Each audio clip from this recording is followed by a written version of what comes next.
Tuntutan Jaksa Penuntut Umum, JPU, pada mantan Menteri Pendidikan, Kebudayaan, Riset, dan Teknologi, Mendikbudristek, Nadiem Makarim menuai pro dan kontra di masyarakat. Seperti diketahui, Nadiem Makarim dituntut 18 tahun penjara dalam kasus dugaan korupsi pengadaan laptop Chromebook dan Chrome Device Management, CDM, di Kementerian Pendidikan, Kebudayaan, Riset, dan Teknologi. Nadiem Makarim juga diwajibkan membayar uang pengganti sebesar 5,6 triliun rupiah. Jika tidak dibayar, hukuman penjara ditambah 9 tahun. Koordinator THMP, C. Suhadi SHMH, mengatakan tuntutan tersebut memunculkan polemik di tengah masyarakat karena dinilai sangat berat, terlebih di tengah pandangan sebagian publik bahwa Nadiem tidak menikmati langsung aliran dana hasil dugaan korupsi itu. Menurut Suhadi, perhatian besar publik terhadap perkara tersebut menunjukkan meningkatnya kepedulian masyarakat dalam mengawasi kasus korupsi dan proses penegakan hukum di Indonesia.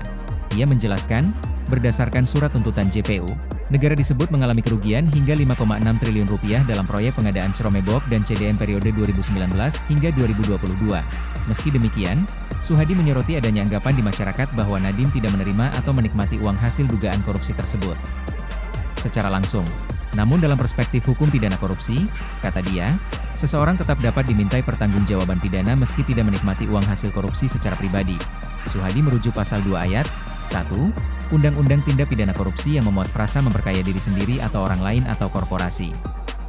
Ia menambahkan, posisi pejabat negara, termasuk menteri, bukan hanya dituntut memiliki integritas, tetapi juga kehati-hatian dalam mengawasi penggunaan anggaran negara.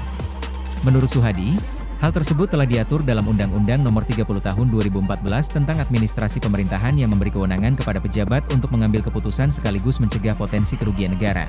Dalam keterangannya, Suhadi juga menyoroti munculnya opini publik yang mulai mengaitkan perkara tersebut dengan Presiden ke-7 RI Joko Widodo atau Jokowi.